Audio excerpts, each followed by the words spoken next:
यसु मसीह के मुबारक नाम में और फ़तेहमंद नाम में आप सबको सलाम। मेरा नाम साइमन परवेज़ है और मैं फैसलाबाद से तल्लुक़ रखता हूँ। मेरा पहले रिक्वेस्ट ये है कि पहले मेरी बात को मुकम्मल सुन लिया जाए ताकि बेहतर तौर पर मुझे भी रहनुमाई मिले। तो मेरा सवाल ये है भाई कि साहब, आप अगर तकरीर नहीं देंगे तो आपकी बात को सुनेंगे।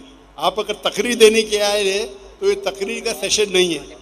आप अपना सवाल को मुख्तसर कीजिए 3 या 4 जुमले में। जी अगर सर। 3 और 4 जुमले में नहीं कर सकते तो बाकी को मौका सर, दीजिए। 2 मिनट लगेंगे। आप 2 मिनट मतलब 2 घंटा? नहीं, 2 मिनट, सिर्फ 2 मिनट। अरे 2 वो मिनट का आप मतलब 2 मिनट। आपका भाई ईसाई भाई 1 सेकंड को 1 घंटा बोलता है, तो 2 मिनट कितने हो गए? 120 सर, घंटे। वो मुहावरा था सिर्फ, जी, वो मुहावरा बात थी, लेकिन माने उस बात को छोड़ दे। मैं अपनी बात कर रहा हूँ, मैं 2 मिनट बाद में कंप्लीट कर दूंगा। असली 2 मिनट शुरू हो गए जी। आपके 2 मिनट। हाँ जी, नोट करें। कहा जाता है अकॉर्डिंग टू कुरान और मुस्लिम के 4 आसमानी किताबें हैं, मतलब वर्ड ऑफ गॉड, तुरात, ज़बूर, अंजील और कुरान। लेकिन कुरान पाक की हिफाजत का ज़िम्मा अल्लाह ताला ने खुद लिया है, तो बाकी 3 किताबें जो कि आसमानी हैं, वर्ड ऑफ गॉड है, उनकी हिफाजत का ज़िम्मा अल्लाह ताला ने खुद क्यों नहीं लिया? और अगर वो तब्दील हो गई है तो उसमें ज़िम्मेदार कौन है? 1 मिनट हो गया। भाई साहब आधा मिनट हो। Thank you. बिल्कुल सर, आधा मिनट दूंगा। 2 मिनट बहुत हो जाते, फिर भी मैंने दिया आपको, आपकी मोहब्बत में। Thank you sir. थैंक मैं आपसे मोहब्बत करता हूँ, मैं आपसे मोहब्बत करता हूँ। Love you too. भाई साहब का सवाल एकदम अच्छा था, माशाअल्लाह। 4 जुमले में आधे मिनट से कम, आधे मिनट से कम, ये सही है। आधा minute low, 1 minute low, 2 minute बहुत हो जाता है, फिर भी मैंने दिया। भाई साहब का सवाल एकदम साफ है, एकदम सुथरा है और आसान उर्दू में है कि जब कुरान में लिखा है कि अल्लाह ताला की 4 किताबें हैं, तौरा, ज़बूर, इंजील और कुरान, तो अल्लाह ताला ने सिर्फ कुरान की हिफाजत क्यों की? बाकी आसमानी किताब, बाकी जो अल्लाह के कलाम थे, उसकी हिफाजत क्यों नहीं की? बहुत अच्छा सवाल, जिसका मैंने सवाल मुख्तसर सा दिया था। डिटेल मैंने मेरी तकरीर में शायद आपने सुना नहीं होगा। और भाई साहब सही कहते हैं कि कुरान मजीद में जिक्र अल्लाह ताला फरमाते सूरह रौद में, सूरा नंबर 13 आयत नंबर 38 में, वलिकुल्ली अजलिन किताब, हर दौर में हमने किताब भेजी, किताब नाजिल की। नाम से सिर्फ 4 का जिक्र है, तौरा, ज़बूर, इंजील और कुरान। तौरा वो वही है, वो किताब है जो अल्लाह ने मूसा अलैहिस्सलाम पे नाजिल की। ज़बूर वो किताब है, वो वही है जो अल्लाह ने दाऊद अलैहिस्सलाम पे नाजिल की। इंजील वो किताब है, वो वही है जो अल्लाह ने ईसा अलैहिस्सलाम पे नाजिल की। और कुरान मजीद अल्लाह सुब्हानहू व तआला की आखिरी किताब है, आखिरी नबी मोहम्मद सल्लल्लाहु अलैहि वसल्लम पे नाजिल की। भाई साहब का एकदम अच्छा सवाल है कि अल्लाह ने जब कुरान मजीद में कहा, और मैंने जिक्र किया सूरह हिजर में, सूरा नंबर 15 आयत नंबर 9 में, कि हमने कुरान नाजिल की, हम उसकी हिफाजत करें, तो अल्लाह ताला ने सिर्फ कुरान की हिफाजत क्यों की? बाकी आसमानी किताब, बाकी कलाम की हिफाजत करने का ठेका क्यों नहीं ला? बहुत अहम सवाल, बहुत अच्छा सवाल। इसका जवाब है कि जितने भी पहले किताबें नाजिल की गई, जितने भी वही कुरान मजीद के पहले आए, वो सिर्फ एक वक्त के लिए थी और एक ग्रोह के लिए थी। मिसाल के तौर पे कुरान में कहा गया है कि ईसा अलैहिस्सलाम नबी थे बनी इसराइल के लिए, सिर्फ इसराइल के लिए थे, सारी दुनिया के लिए नहीं थे। बाइबल में कहा गया है I have been sent only to the lordship of Israel. ईसा अलैहिस्सलाम कहते हैं रेड लेटर बाइबल में, गॉस्पेल में, I have been sent only to the lordship of Israel. मैं सिर्फ भेजा गया हूं जो बनी इसराइल है, जो भटके हुए। अने बाइबल में भी कहा गया है कि ईसा अलैहिस्सलाम भेजे गए थे सिर्फ बनी इसराइल के लिए। कुरान मजीद में भी कहा गया है कि ईसा अलैहिस्सलाम भेजे गए थे सिर्फ बनी इसराइल के लिए, वो अरबों के लिए नहीं भेजे गए थे। और ईसा अलैहिस्सलाम खुद कहते हैं कुरान में और बाइबल में, ईसा अलैहिस्सलाम फरमाते हैं कुरान में, पहले कहूँगा सूरह सफ में, सूरा नंबर 61 आयत नंबर 6 में, For Jesus Christ, peace be upon him, says, there will be a messenger to come by the name of Ahmad. ईसा अलैहिस्सलाम फरमाते कुरान मजीद में, एक पैगंबर आएंगे जो आपको कहेंगे, उसका नाम है अहमद। और कई बार न्यू टेस्टामेंट में लिखा है, Gospel of John chapter number 16 verse number 7 and Gospel of John chapter number 16 verse number 11 to 12. I have many things to say unto you, but ye cannot bear them now. For he, when the Spirit of truth shall come, he shall guide you unto all truth. He shall not speak of himself, all that he hears shall he speak.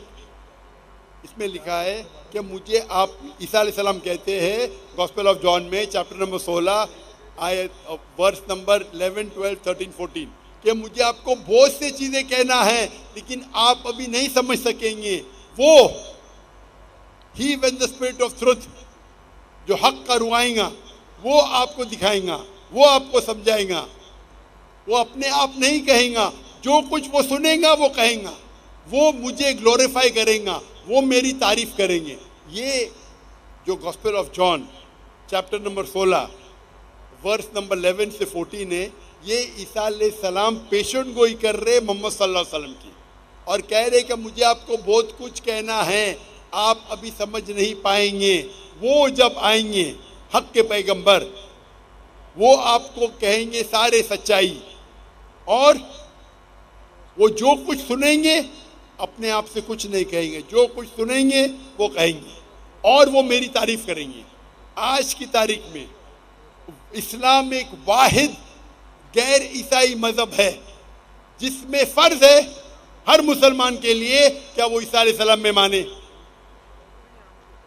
आप कोई भी मजहबी किताब उठाओ, गैर ईसाई, कुरान एक वाहिद गैर ईसाई मजहबी किताब है जिसमें हर मुसलमान को मानना फर्ज है क्या वो ईसा अलैहिस्सलाम को पैगंबर माने। अगर कोई मुस्लिम ईसा अलैहिस्सलाम को पैगंबर नहीं मानता है तो वो मुस्लिम नहीं अपने आप को बोल सकता है। आप समझ रहे? तो ईसा अलैहिस्सलाम आए थे सिर्फ बनी इसराइल के लिए, मूसा अलैहिस्सलाम भी आए थे बनी इसराइल के लिए। तो जितने पैगंबर, आखिरी पैगंबर मोहम्मद सल्लल्लाहु अलैहि वसल्लम के पहले आए वो सिर्फ अपने लोग के लिए आए, और जो कलाम उनके लिए नाजिल किया गया था, जो अल्लाह ने कलाम नाजिल की, वो सिर्फ उन लोगों के लिए था। लेकिन मोहम्मद सल्लल्लाहु अलैहि वसल्लम क्योंकि आखिरी पैगंबर थे, अल्लाह ताला फरमाते सूरह आज़ाब में सूरह नंबर 33 आयत नंबर 40, माकान मोहम्मदुन अबा अहदिम मिन रिजालिकुम वलाकिन रसूलुल्लाह व खातमुन नबीन व कान अल्लाहु बिकुल्लि शैइन अलीमा, कि मोहम्मद सल्लल्लाहु अलैहि वसल्लम आप में से किसके वालिद नहीं, लेकिन आखिरी नबी है और खातमुन नबी है, वकान अल्लाहु बिकुल्लि शैइन अलीमा, और अल्लाह ताला सब चीज़ जानता है। क्योंकि कुरान में लिखा हुआ है कि मोहम्मद सल्लल्लाहु अलैहि वसल्लम आखिरी पैगंबर है, वो सिर्फ अरबों के लिए नहीं भेजे गए थे, वो सारी इंसानियत के लिए भेजे गए थे। अल्लाह ताला फरमाते सूरह अंबिया में सूरह नंबर 21 आयत नंबर 7, वमा अरसलनाका इल्ला रहमतल आलमीन, सूरह अंबिया सूरह नंबर 21 आयत नंबर 107, वमा अरसलनाका इल्ला रहमतल आलमीन, कि हमने मोहम्मद सल्लल्लाहु अलैहि वसल्लम को नहीं भेजा लेकिन सारी रहमत सारे आलम के लिए, सारे इंसानियत के लिए, सारी कायनात के लिए। और क्योंकि पहले जितने भी वही आए, तोरा, ज़बूर, इंजील, सूफ, इब्राहिम, वो सिर्फ एक महदूद वक्त के लिए थे और सिर्फ एक ग्रोह के लिए थे। कुरान मजीद सिर्फ मुसलमानों के लिए नहीं भेजा गया था, सिर्फ अरबों के लिए नहीं भेजा गया था। कुरान मजीद में जिक्र आता है सूरह इब्राहिम में सूरह नंबर 14 आयत नंबर 1, अलिफ लाम रा, हमने कुरान भेजा ताकि मोहम्मद सल्लल्लाहु अलैहि वसल्लम इंसानियत को अंधेरे से रोशनी मिला। कुरान मजीद में जिक्र आता है सूरह इब्राहिम में सूरह नंबर 14 आयत number 52, 52, Here is a message from mankind, let them know there is one God, let the men of understanding take heed। आप ये समझ लो सारे इंसानियत के लिए कुरान मजीद है और वो जान ले क्या एक ये अल्लाह है। कुरान में लिखा है सूरह बकरा में सूरह नंबर 2 आयत number 185, Ramadan was the month in which the Quran was revealed। Ramadan वो महीना था जिसमें कुरान नाजिल हुआ, सारी इंसानियत के लिए हिदायत और हक और बातिल के दरमियान फैसला करने के लिए। कुरान में जिक्र आता है सूरह ज़ुमर में, सूरा नंबर 39 आयत नंबर 41 कि कुरान मजीद अल्लाह ने नाजिल किए मोहम्मद सल्लल्लाहु अलैहि वसल्लम पे ताकि वो इंसानियत को हिदायत दे, सिर्फ मुसलमान को नहीं, सिर्फ अरबों को नहीं। तो क्योंकि कुरान मजीद अल्लाह का आखिरी कलाम है, उसके बाद कोई और कलाम नहीं आएगा। अल्लाह सुब्हानहू व तआला ने बाकी जितने किताब आए उनको महफूज रखना सही नहीं समझा और लॉजिकल है। हम जब जाते हैं, हम जब पढ़ते हैं, हम जब तहकीक करते हैं साइंस में, तो साइंस के अंदर आप जब पढ़ाई करते हैं तो आप लेटेस्ट एडिशन की किताब पढ़ेंगे या पुरानी किताब? पुरानी किताब में हो सकता है गलतियां है, हो सकता है गलती नहीं है, हो सकता है इनकम्प्लीट है। आप कौन सी किताब पढ़ेंगे? Latest edition. तो कुरान मजीद अल्लाह सुब्हानहू व तआला का आखिरी कलाम है इंसानियत के लिए, और अल्लाह ताला ने इसके अंदर सारे इंसानियत के हल दिए। आप पूछेंगे अल्लाह ताला ने कुरान मजीद पहले क्यों नाजिल की, पहले क्यों तौरा की, फिर ज़बूर की, फिर इंजील की, फिर कुरान? क्योंकि अल्लाह सुब्हानहू व तआला इंसानों के खालिक है, इंसानों को अच्छी तरीके से जानते हैं। ऐसी मिसाल हुई, मेरा बेटा बोलता है अब्बा मुझे डॉक्टर बनने का है, आप मुझे नर्सरी फर्स्ट स्टैंडर्ड में क्यों डालते, डायरेक्टली मेडिकल कॉलेज में डालो। मैं बोलेगा बेटा पहला नर्सरी में जाओ, फिर प्री प्राइमरी में जाओ, फिर सेकेंडरी में जाओ, फिर कॉलेज में जाओ, फिर मेडिकल कॉलेज जाओ। डायरेक्ट आपको मेडिकल में कॉलेज में भेजेंगे, क्या समझेंगे आप? तो इसी तरीके से अल्लाह सुब्हानहू व तआला जानते हैं कि इंसान कब कुरान को समझ पाएगा। जब इंसान लाखों साल पहले या हजारों साल पहले अगर नाजिल करते, वो कुरान समझ नहीं पाते। अल्लाह ताला जानते कि 1400 साल पहले अभी वक्त आ गया कि इंसान कुरान को समझ पाएंगे। तो पहले जितने कलाम थे वो उतने लेवल के थे जितने लेवल इंसान समझ सकते थे। इसीलिए अल्लाह ने उसे महफूज रखने को जरूरत नहीं समझा, उसमें मिलावट आ गई। आप बाइबल देखेंगे, बाइबल में मिलावट है। It contain the words of God, कुछ अल्लाह का कलाम होगा। अगर कुरान से मिलता है हमें कोई इतराज नहीं, कुछ पैगंबर का कलाम है, कुछ हिस्टोरियन का कलाम है, कुछ पोर्नोग्राफी है। पोर्नोग्राफी मतलब ऐसे अल्फाज है जो आप मुझे $1 मिलियन देंगे तो भी मैं स्टेज पे नहीं पढ़ पाऊंगा। बाइबल में ऐसे कहानी किस्से है कि कौन मुझे $1 मिलियन रुपीज नहीं, $1 मिलियन या 1 अरब रुपया मुझे देगा आज और कहेगा कि पब्लिक के सामने पढ़ो, मैं पढ़ ही नहीं सकूंगा। मिसाल के तौर पे एज़ेकिएल चैप्टर नंबर 24, आप मुझे 1 अरब रुपये देंगे तो भी नहीं पढ़ूंगा मैं, क्योंकि मेरे इस्लाम इजाजत ही नहीं देता है ऐसे वाहियात अल्फाज पब्लिक के सामने बोलूं। तो ये आपका जो प्रेजेंट बाइबल है मिक्सचर है, अल्लाह का कलाम भी है, कुछ पैगंबर का कलाम भी है, हिस्टोरियन की किताबें और पोर्नोग्राफी भी है। तो हमें पढ़ना चाहिए आखिरी किताब जो अल्लाह ने महफूज रखी है, वो है कुरान मजीद। इसमें कोई मिलावट नहीं।